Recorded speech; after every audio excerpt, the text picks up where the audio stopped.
years, my clients and colleagues have said to me that they just need a Rosie in their pocket. What they mean by that is reminders to bring them back to tools and resources that can help them be better in the moment, and a voice that challenges their thinking and encourages them to live their best and most fulfilled life. I always took it as a compliment and had a good chuckle about it. And after so much feedback and prompting, I have decided to bring Rosie in my pocket to life. Small doses of learning and inspiration to guide you through this journey of life. Here's the teaching and inspiration that I want to share with you today.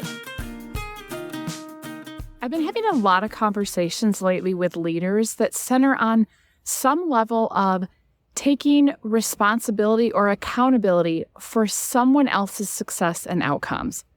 And this can look like things like, I don't want to have a difficult conversation with someone because I feel responsible if they feel bad or have challenges or difficulties with the message. Or maybe it's I jump in to take over because someone isn't doing it well, but I want them to be successful.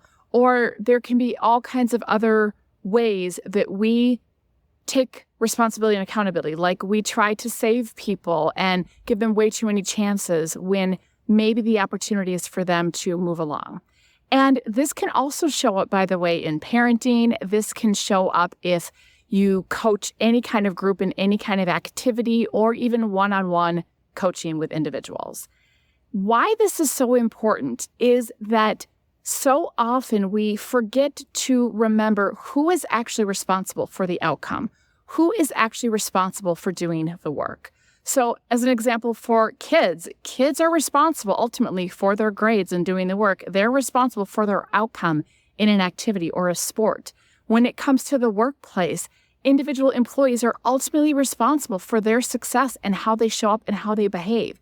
Yet so often we try to save them. We try to take responsibility.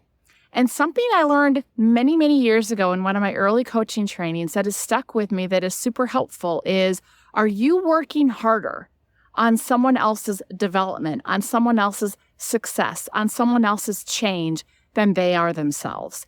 And if we are working harder than someone else when they are ultimately responsible for the outcome, we are putting our emphasis in the wrong spot. We want to shift that narrative from I am responsible for them, that if they fail, I fail, to my role is to call others to greatness, to be clear with expectations, to be supportive, to set them up, to help them get out of their own way.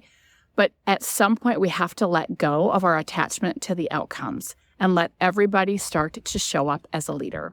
So my invitation and my challenge for you this week is to notice where you might be jumping in and taking responsibility for outcomes that aren't actually yours, and see what happens if you instead put a boundary in place, call someone else to greatness, and focus on the things that you are responsible for. I would love to hear what opens up for you as you do this. And remember, when we stop taking responsibility for things that are not ours to own, and we let others be responsible and call them to greatness, everybody gets to let their sparkle shine a little brighter.